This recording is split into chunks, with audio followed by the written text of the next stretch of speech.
Сме имале политичка поддршка, ама не сме биле доволно добри во спроведувањето реформи.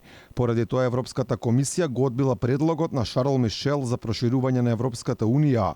Првиот дипломат се отвори и призна, не чека многу повеќе работа од она што властите ги убедуваат граѓаните, додека Ковачевски и колегите се настават дека со бугарите во устав ќе имаме непречен пат кон ЕУ.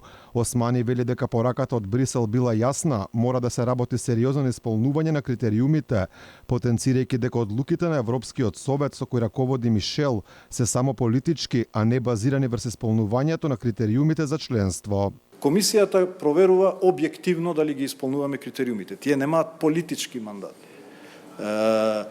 И затоа комисијата вели, политичките одлуки вие ги носите, земите членки. За мене е важно кој ги исполнува критериумите, бидејќи јас давам извештај. Така да Европската комисија не ја демантира пораката на Шарл Мишел. Само вели, за мене, вие одлучете како сакате за тајмингот. За мене е важно дали сте ги исполнили критериумите, бидејќи двете институции различни перспективи од проширувањето гледаат. По оваа одлука на Европската комисија и пораката на францускиот председател Емануел Макрон дека Европската унија тешко функционира со 27 членки, а уште потешко би било со 32 или 35, според Османи сега не било толку важно да станеме полноправна членка на унијата, туку важно им било да дојдеме до европските пари и фондови, бидејќи земјите членки добивале многу повеќе пари од нас. Сепак потенцира дека остануваат оптимисти дека до 2030 ќе сме станале членка. Ние 160 евра, тие 4700 евра.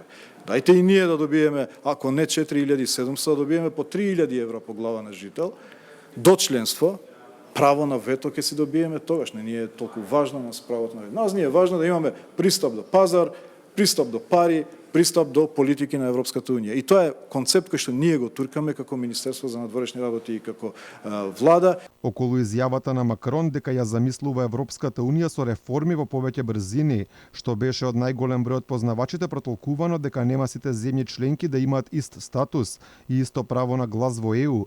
Османи вели дека од француската министерка за надворешни работи во Блед добил уверување дека францускиот председател не мислел така и се надева дека можел да и верува.